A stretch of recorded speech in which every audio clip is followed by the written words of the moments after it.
Hello and welcome to Still Uncaptured with me, Matsunyane. Nami umfana wasemaqadini yaseHammerstein lakamnamata undumiso iqadi ngcobo. Today we're tackling a very hard topic, a very emotional topic, but a very necessary one. And I'm curious as to what your views are. And before you watch the podcast and afterwards, if it had any effect on you, so please make sure to let us know what you think on the socials. And joining us in studio from Dignity SA, we've got Vuya Kabanyane Ilengou. Welcome to the show, Vuya. Thank you. Thank you for inviting me. Indeed. So what do you represent for Dignity SA? So I'm an advisory trustee at Dignity SA. Yeah. Okay. Yeah. Tell me about Dignity SA. What is it? So Dignity SA is it's a registered nonprofit organization that is advocating for the legalization of assisted suicide in South Africa for the terminally ill patients. And where are we? No, but before we say where are we, what do you mean by assisted suicide? Okay, so at Dignity SA, for instance, we do not believe in the word euthanasia. We try and avoid it because of all the negative connotation that it has, especially how it was misused during the Holocaust by the Nazis. So we use the term medically assisted dying. And there are two forms in that. There is the doctor assisted, which means that the doctor actually prepares the injection and then he injects you. And then there is the self-administered, which means that the doctor or the nurse prepares the cocktail or the injection and then I take it myself. Is that legal in South Africa? No, definitely not. So assisted suicide in South Africa is illegal. So, okay, that's a very good point to actually ask this particular question. Yes. Because as Dignity SA, yes, you guys have had to seriously think about this. For lack of a better word, philosophically, what is the source of the aversion in society? Because I do not want, I've got my own assumptions about why people find it so difficult for something that I personally think it's the most rational thing that if there's a need for someone to end, because discomfort, medical reasons, or for whatever reason, they need to actually exit, right? What is the source of the aversion in societies? It's probably the culture and the religion. Okay, I thought so, yes, because I still think that people see assisted dying as a taboo. So they bring in the religion that we were all made in God's image. And therefore God is the only one who can take our life. And I mean, I was raised in church. My dad was a minister at the Methodist Church. So as they call me, PK. I understand religion. And for me, the God that I was raised to believe is not the God that is not merciful. He is a compassionate God. And I don't think that he would want to see people suffering unnecessarily with no dignity. As much as I understand when people say God is the only one who can take your life, but can we also think that the God that we say we praise is the God of love?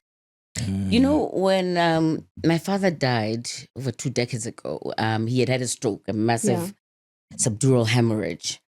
And at some point, the doctor said to my brother and I, we will probably have to take him off the machinery because he's brain dead. So unfortunately, he died on his own a couple of hours later. So I'm asking myself, okay,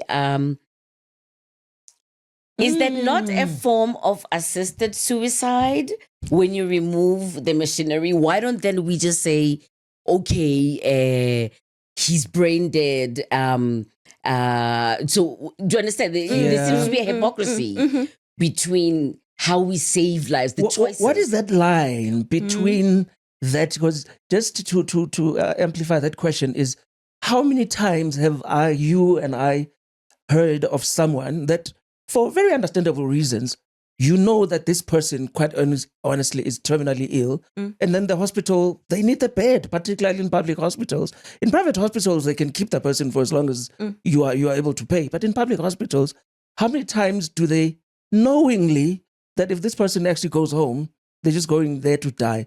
What's that line? That's what she's at. What is that line? Because that sounds like a little bit of a gray double area. standard. What's that line? So that's the contradiction then we want to highlight as Dignity South Africa, is that when someone like your father, and I'm sorry about your dad, Sure. When someone is legally brain dead, the family will be called and the doctors will say, we've tried everything we can do and there's nothing we can do. So it's time that you think about switching off the machines. However, if I am competent and I am terminally ill but suffering unbearable pain, society somehow feels uncomfortable to give me the dignified death that I'm asking for. So there's a bit of hypocrisy, as you said, to give compassion to someone who's already brain dead. But the person that is asking for it, then we Literally. are all of exactly. And I'm pleading to say I am going through some unbearable pain, and there's no point that this is going to change. But somehow it is easier for society to give death to the one who doesn't have a voice. But the person who has a voice, all of a sudden, like, oh, maybe not. Here's Hang on another in there and endure. Here's another case that baffled me. A friend of a friend, elderly woman in her 90s, gets robbed taking a walk, falls, cracks her head, like is in bad condition, basically. It's a horrible And story. it's clear she's going to die. And she's over 90. Yeah. Do you understand? But the doctors, so they basically told the family that there was nothing they could do. So they had to stop feeding her artificially. Starve her. To starve her to death. No, man. So I don't know what her brain capacity was. I don't think she was conscious at all by that point. But the fact, and this was a pretty well-off family. So you understand, it's like private hospitals and all that. Why would you allow someone, a torso, to starve, a body to starve for 2 weeks rather than administer assisted suicide? Is which one is more? It's more humane. Humane is the word that I was looking for. So, unfortunately, assisted suicide is illegal in South Africa. But I'm sure what your friend's grandmother went through was called a palliative sedation. So palliative sedation is when you are suffering and there's so much pain. Yeah. The doctors will agree with your family or your consent, if you can still talk, to say that we're going to put you in a palliative sedation. That means that you are basically in a coma. An induced coma, In an basically. induced coma. Yes. So somehow that is then allowed in South Africa. You can be in a palliative sedation state until death comes. And death can come in a day, it can come in a week. However, going back to my previous point, if I am mentally competent with my voice, pleading to say, please let me die because I am struggling, I am suffering, that is illegal in South Africa. Which then brings me to this question, because what you are now talking to is exactly what I experienced with my own father.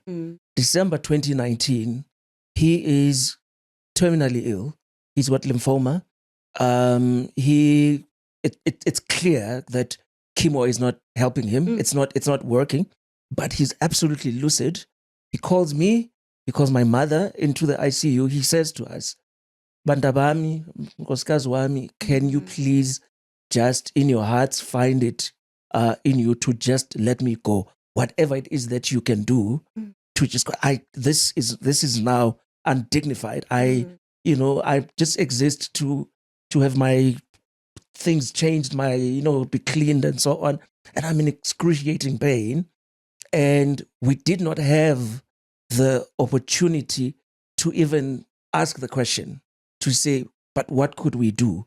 And the question is, in terms of those arguments, Why is it that no one also thinks about? Because I'm imagining that case of seeing someone that is starving. 2 unnecessary weeks of knowing that we literally are killing this person over 2 weeks. And with me, it ended up being a whole 4 months of just watching my father, knowing that he's going. Why is this? Why are people allowed to go to hospices when you know that you're just sending them to the hospice to die? Where's the balance? So, okay, point of correction. People don't go to hospices to die. Well, okay. In our case, Yes. that was part of the... Yes. All right, They do. with Sometimes they case. do end up dying. Yes. Yeah. That's just a myth, because I know that's what hospices are trying to change. The palliative care is trying to change that myth that people go to hospice and then when you get there you die. Yeah. Yes, you may get there. Yeah. And pass away, unfortunately. I'm just thinking with your father, for instance. Yeah. We have something that is called advance directive. Yes. So advance directive, and this is it's one of the things that Dignity SA is trying to lobby. Yes. To make sure that it becomes legal.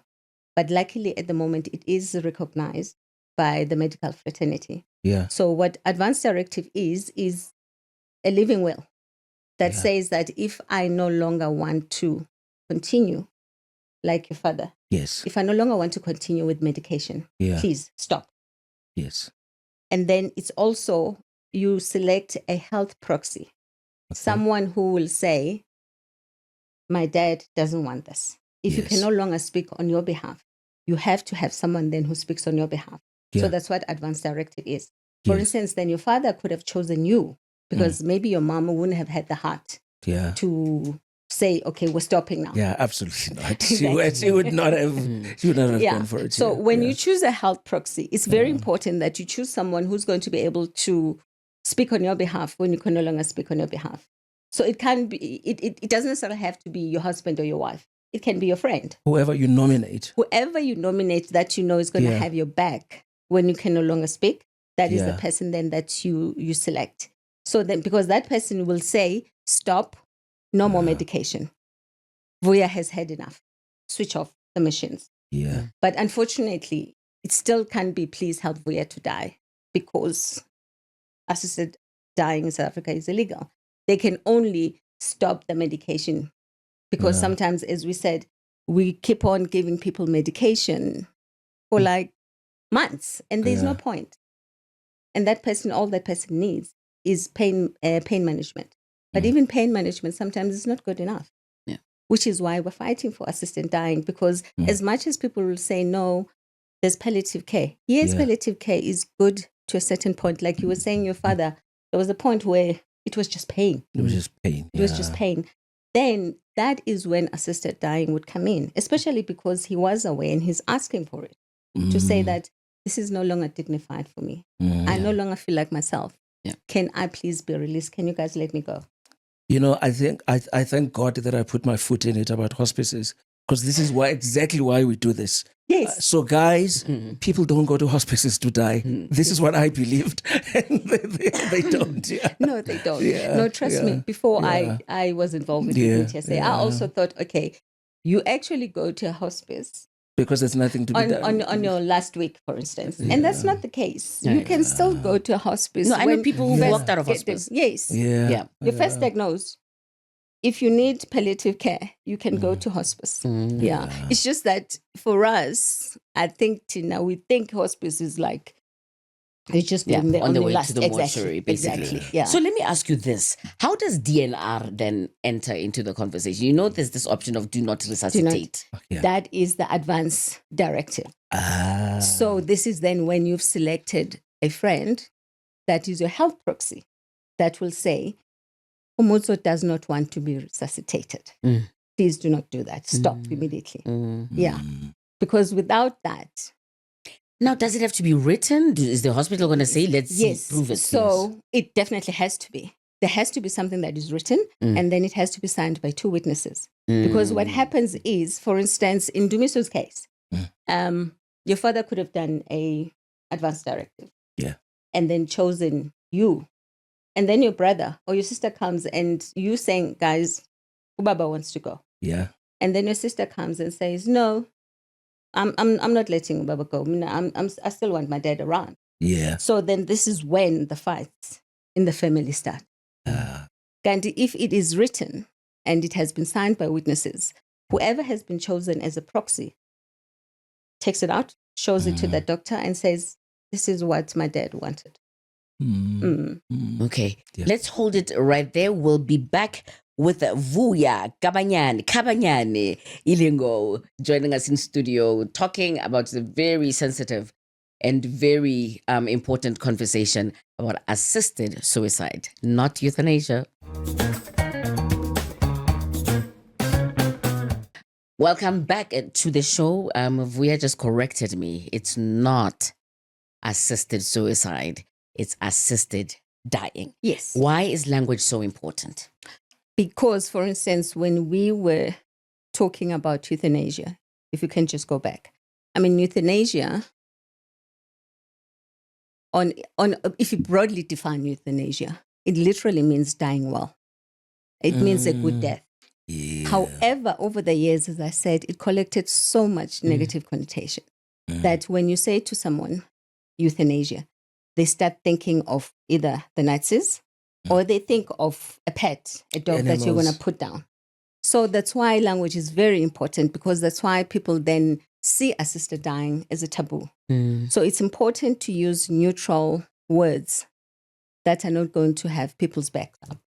It's so weird that we're so precious about human life, and yet with animal life, for example, like your dog, if you see your dog suffering, you don't let them waddle around. With pets, we offer so much more compassion to pets than human beings, because quite honestly, even your neighbors will yell at you if the dog, everyone can see this dog is dying. It just means that you lack compassion if you just let it. But when it's the human being, it's the other way around. It's the strangest thing. It is the weirdest thing. So here's a question for me. This is just your moment for you to just let everyone know Dignity SA. Let us assume that we wake up someday, just how long ago, about 8 years ago, you couldn't light up a joint of weed in your house, but through lobbying and so on, you now can, right? So let's assume that you have now achieved as Dignity SA what you want. What does that look like? What would you like to see in terms of the legislation in the country that you are actually advocating for? Okay, so we would like to have, and we get this information from the countries that have already legalized assisted dying. So we would like to have what we call eligibility criteria and also safeguards. Right. So eligibility criteria involves 4 things. For you to be able to access assisted dying, you have to be an adult. Yeah. You have to be mentally competent. You have to ask for it. Yeah. And then you have to have a terminal illness or suffering an unbearable pain. And then the safeguard would be you have to ask for it more than once. Yeah. So it can't just be like you wake up and like, oh, I just want to die. And then all of a sudden you're like, oh, do me say yeah. Just because today I'm in a lot of pain. I'm just depressed or I'm in a lot of pain. Yeah. So you have to ask for it for more than once. And then the second one is that there has to be 2 independent doctors that will then assess your mental capacity, because we're trying to avoid the whole thing of coercion. Because this is where people get scared that if assisted dying is introduced, people will be coerced, especially if maybe someone feels like, oh, I'm a burden to my family. So maybe let me just ask for assisted dying. So then to avoid that, we would have the eligibility criteria and the safeguard. Yeah. Yeah. All right. Do you have a particular country in mind that has a best practice that you think is the good blueprint for South Africa to follow? So, for instance, Netherlands is always, everyone always says that Netherlands is doing so well because it has the 2 independent doctors that will assess your mental capacity. It also then is quite transparent with how the whole thing is conducted. And if there's a little bit of a whiff that, there's something dodgy that happened. The books are opened, Mm. and then everyone can look at it to see if the rules and the laws were followed.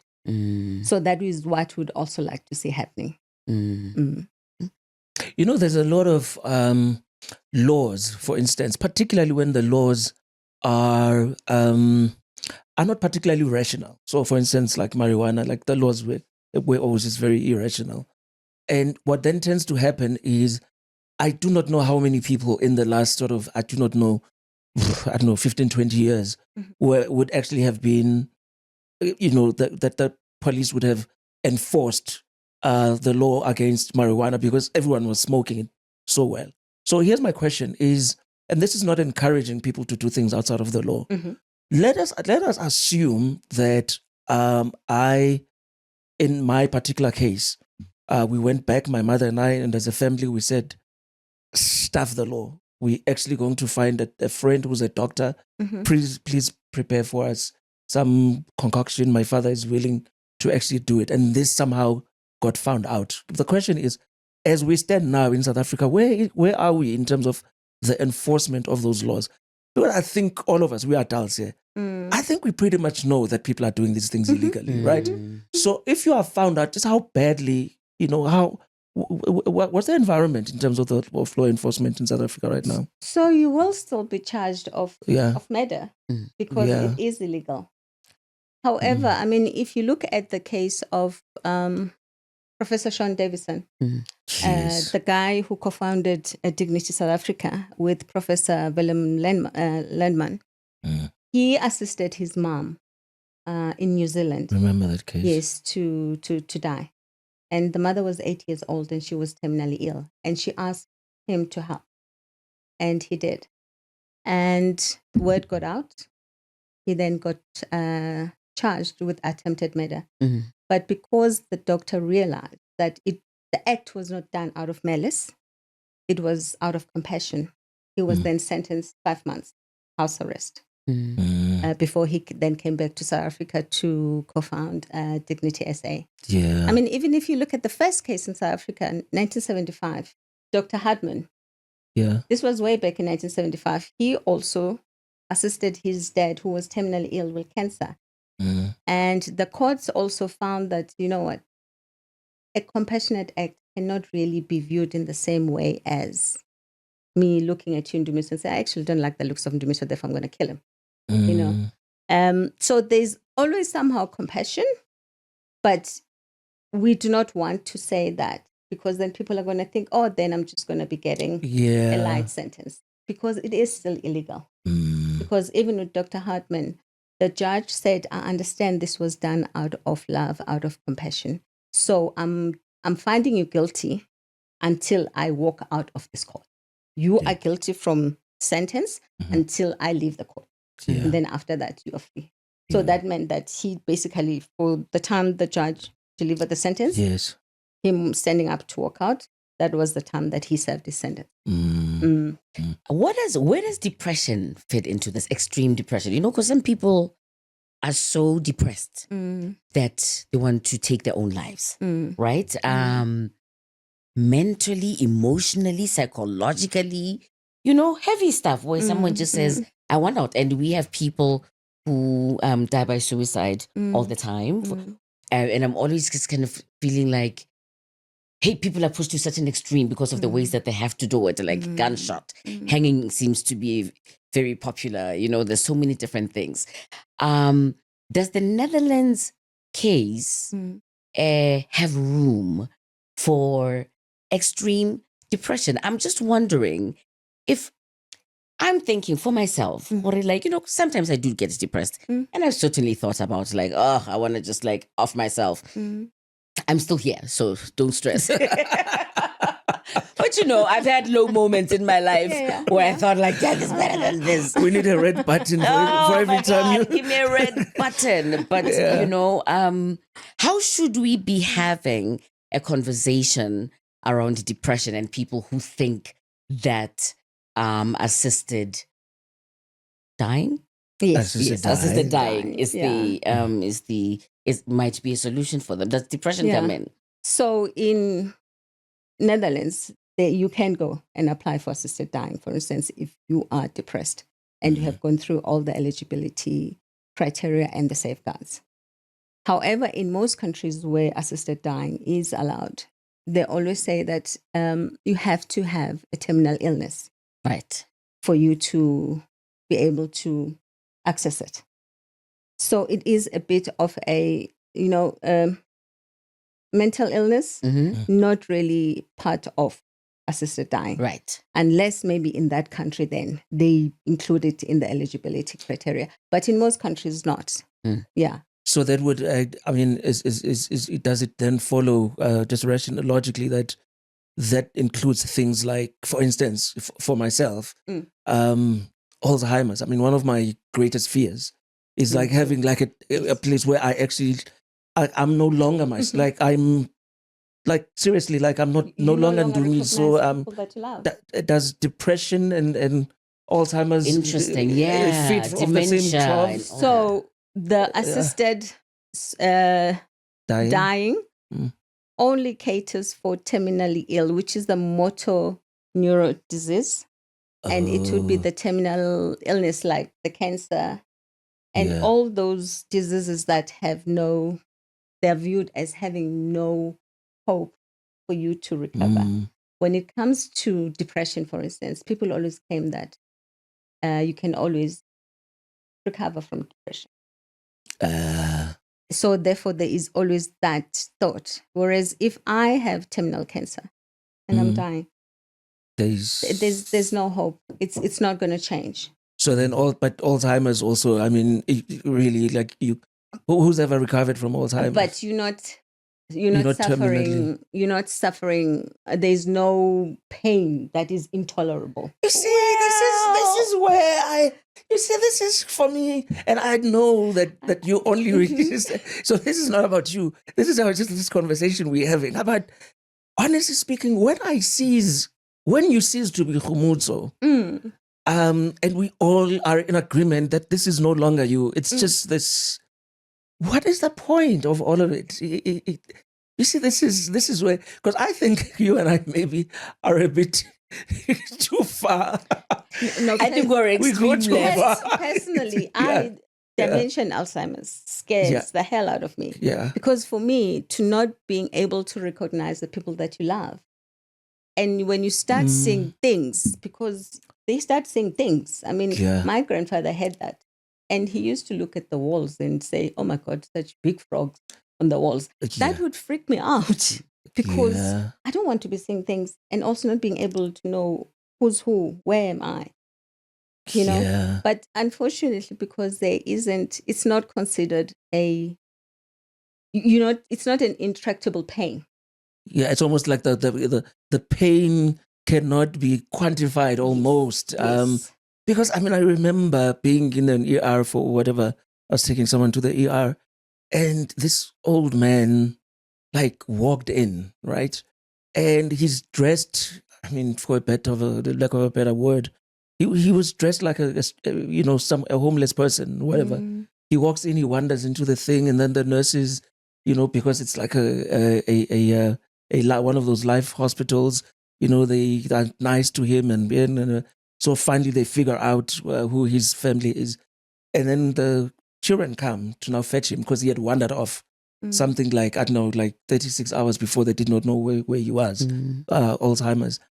And then they talking, the daughter is talking about him and says, this man used to be a professor at a medical school. And I'm looking at him and I'm thinking, good Lord, I mean, you've been a professor in a medical school. I can't remember whether it was anatomy or whatever. But he's now just wandering the streets. And I'm thinking, come on, I do not know that I would want to have that. Is that still life? Is it still life? Good question. Still life? Yeah. Good question. We'll tackle that and more when we come back to wrap up this conversation about assisted dying. Welcome back to Still Uncaptured. Vuya, what resources are available to ordinary South Africans if people want to find out more information about assisted dying, about all the stuff that we've been having a conversation about. Where is a good place? And if just for self knowledge, or if you want to make a decision about your parent, not that you can, mind you, because it's illegal. But you technically, you want guidance. I mean, in the same way that you can go to Guidance. Autism SA to deal with someone's autistic. Yeah. Where do people go? So currently you can go to the website, the Dignity South Africa website, because we have all the information. And then you'll be able to be assisted, because the people also, if you send a query, someone will then get back to you and advise you. Because currently the only options that are available to South Africans, since assisted dying is illegal, is the palliative care. And also the advanced directives that we spoke about, that you need to make sure that you have your advanced directives so that you can be covered when you can no longer speak. And another option is, and most people always get surprised when I tell them this, is that you need to know, as a patient, you are allowed to withhold and say medication, life-sustaining medication, to say, I've had enough, I no longer want medication. So that's an option that you can have. And then, and for the rich, they fly to Switzerland, because Switzerland is the only country that allows foreigners to come in and be assisted in dying. Oh, so you can't go to the Netherlands? No. But you can go to Switzerland. Switzerland is the only country that allows foreigners to come in for assisted dying, which is a sad thing, because if you think about it, it just shows still the disparity, even at the end of our lives, that the rich can still have a dignified death. And then ugogo wasemqanduli still has to sit there and endure undignified death. Because they don't have money to fly to Switzerland. And unfortunately, not everyone in South Africa can access palliative care. So your palliative care then becomes the neighbors. You are at the mercy of the neighbors that can come and help you. And that's not fair.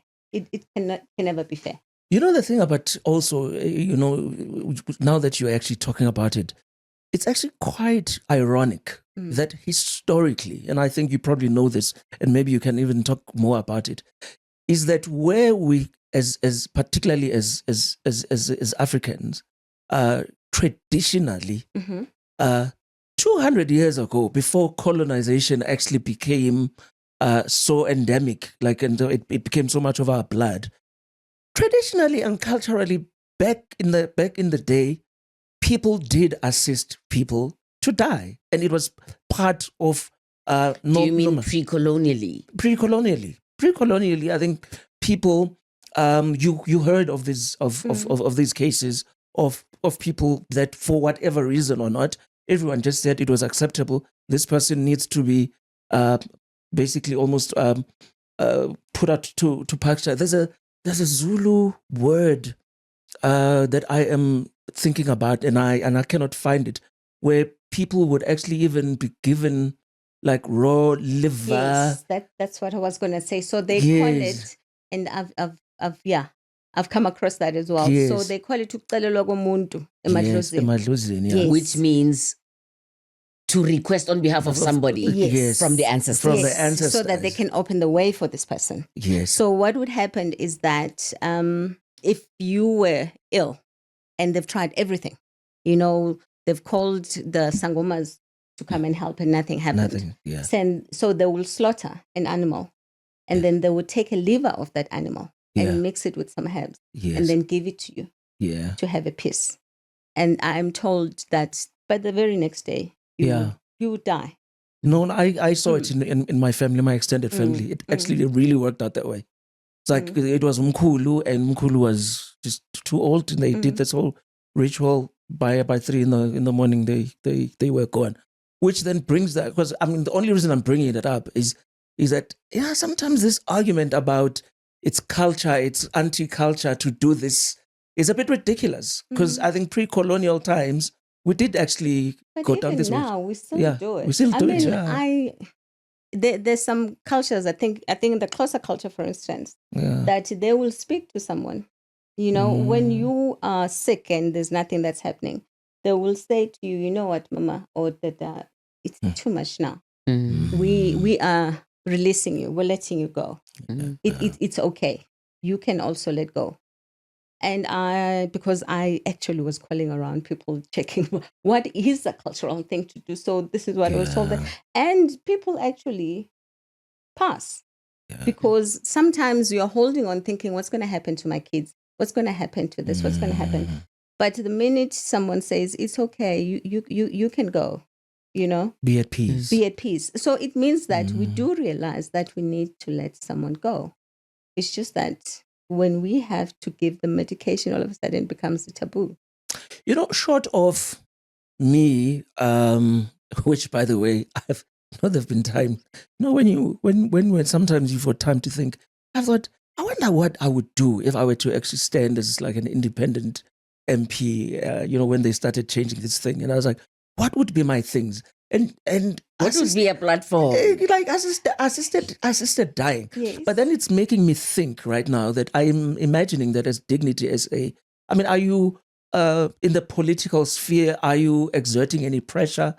For instance, what can I do other than just sitting here with you and just sensitizing South Africans about the actual need for this? Because I remember who was that MP? I think it was IFP. Yes. Mario Ambrosini. Yes. Ambrosini, Yes. because I remember he was one of the advocates to actually have it. Because I think we really do need someone that's like in the National Assembly that's almost going to sit there. Yes. And every time there's a motion, keeps on.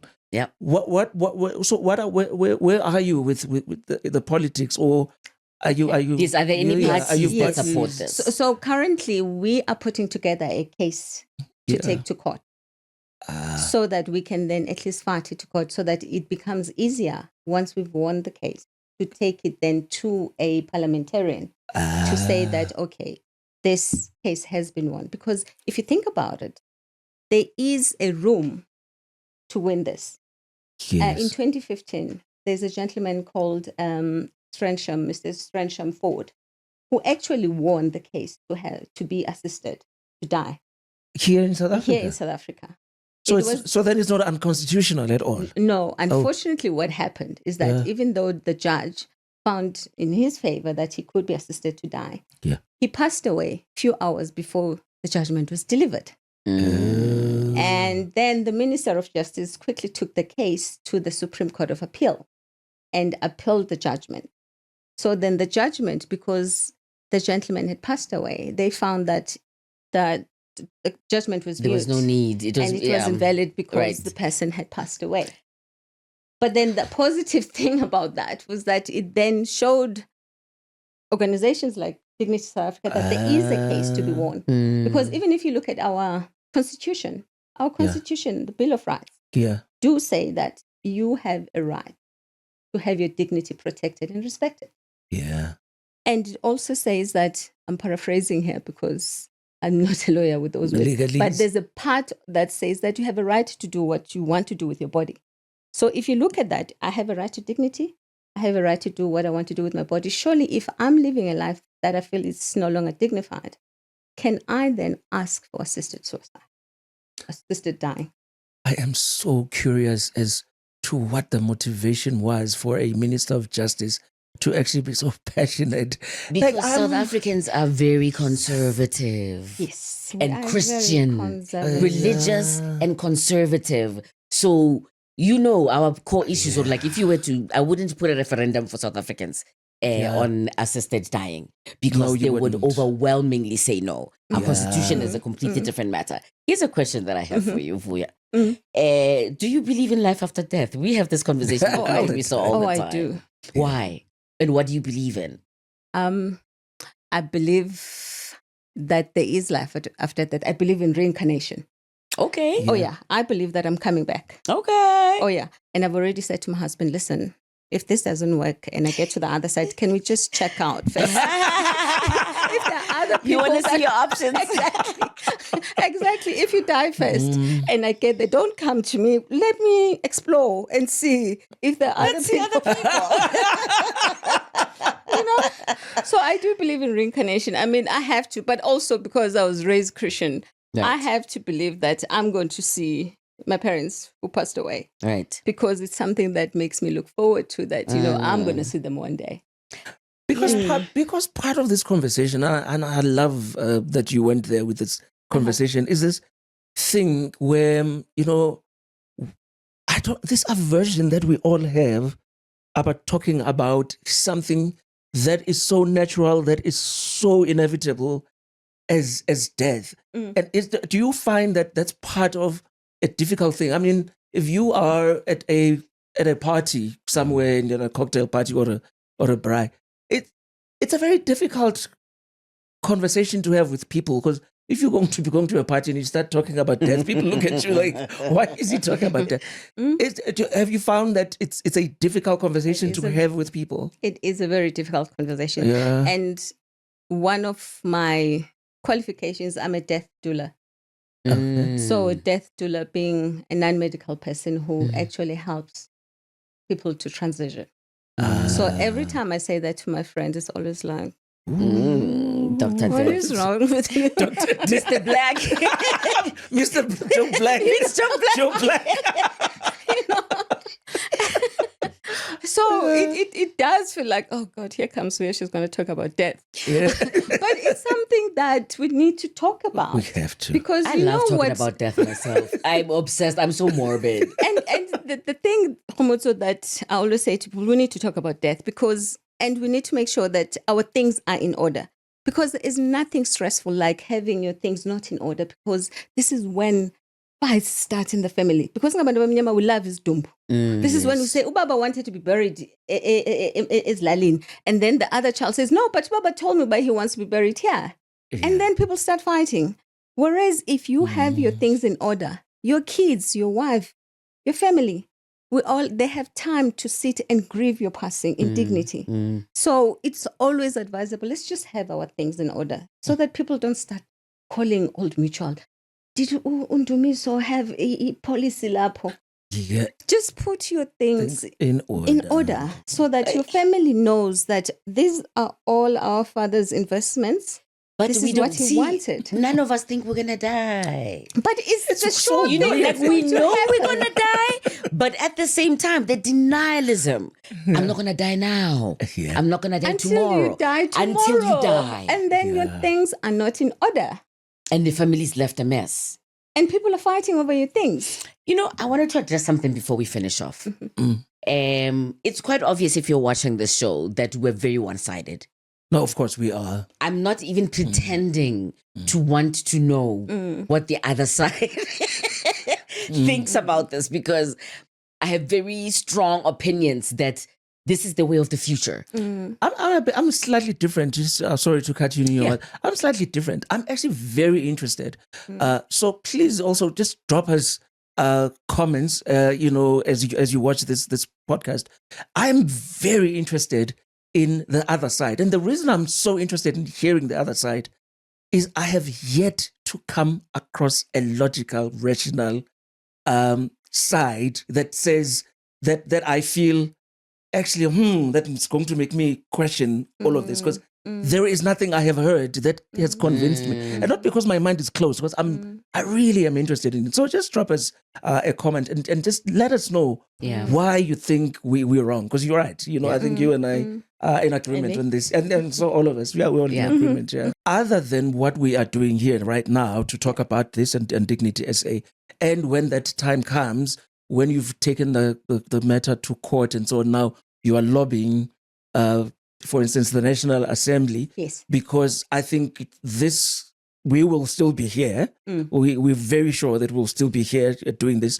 And we will have a show to ask people if there's need for signatures and whatever. We will do all that. Yeah. But other than that, what do people like Khomotso and I do about progressing the conversation or helping Dignity SA achieve its goals? What you guys are doing right now is quite important, and it is helpful, because we need to talk about this. Yeah. And also, donations help, because taking that court case is quite expensive. Yeah. It costs a lot of money. Advocates cost a lot of money. Yeah. So donations would be welcome, because we need that money. And also just having public debate. Yeah. And Yes. this is what we're also planning as Dignity SA, to have the public debate.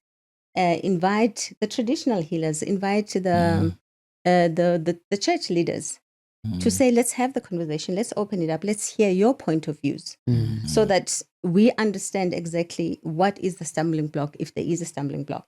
Because, South Africa is a democratic country. Yeah. We all need to agree on this, because if it's going to become a law, it's going to have to be debated.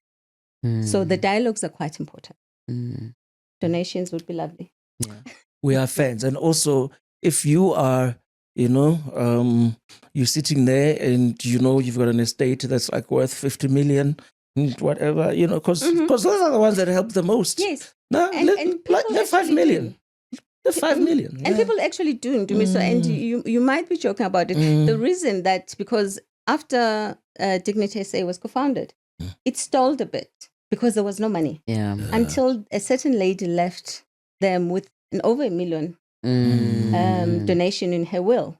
And then that's when it started picking up again. People forget activism costs money. It does. To help Gaza, you gotta pour some money into it. You gotta retweet. You've got to engage. Is basically what we're saying. You have to engage. You have to. And you have to participate fully. It's not just doing. It's not just Thank you very much, Vuya. Thank you for joining us. We'll be with you right back again next week. Thank you very much for joining us.